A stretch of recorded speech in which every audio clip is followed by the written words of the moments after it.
Because it's the best game ever. They think I'm kind of strange. I took it upon myself to start a club. Found a centralized location because I know players in Moore and Norman and Del City, and this gives equidistance for everybody that wants to play Scrabble. The official name is National Scrabble Association Club number 673. They've been coming in for like a couple months, 2-3 months now, and they come in and play Scrabble. Well, some of them order the pot roast, some of them order like a hamburger, but I don't know if it affects their game or not.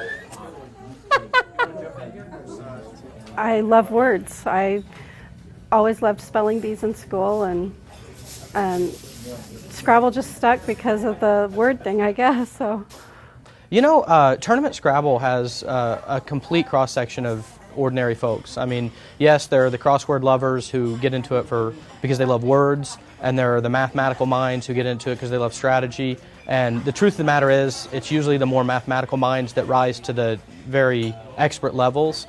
But when you go to big tournaments, there's grandmotherly types that are not there to win. They're there because they love the game.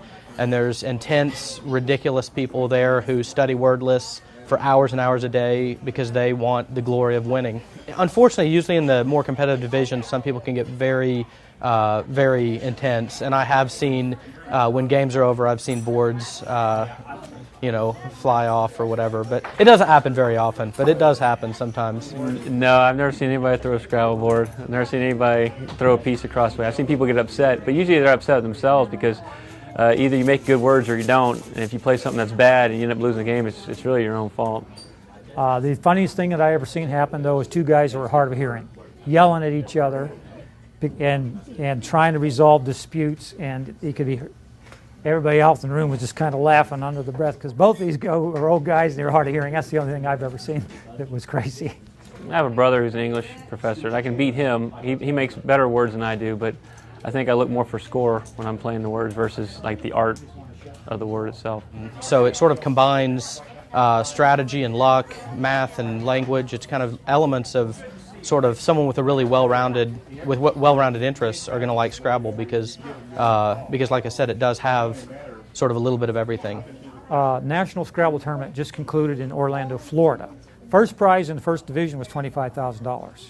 That's some good money. That's why there's certain people that do it professionally. People are mostly honest. There has been one fellow that was barred just recently for cheating down in Phoenix, Arizona. And he was barred for 3 years because it had something to do with him wearing a baseball cap and keeping the bag high, and he was kind of looking at the tiles and just choosing which ones he wanted to keep and which ones, and of course he was winning all the time. It's pretty hardcore. But he had several people that caught him at it, and they turned it over to the National Scrabble Association, and they had a jury meet, and they decided to ban him for 3 years. We have a lot of players who come through club, and they win at home. Around Christmas time, they play with their families, and they win. It's no fun if you're going to beat somebody every time, because they just hardly stand a chance unless they study, I have family members that refuse to play with me because they don't like to lose.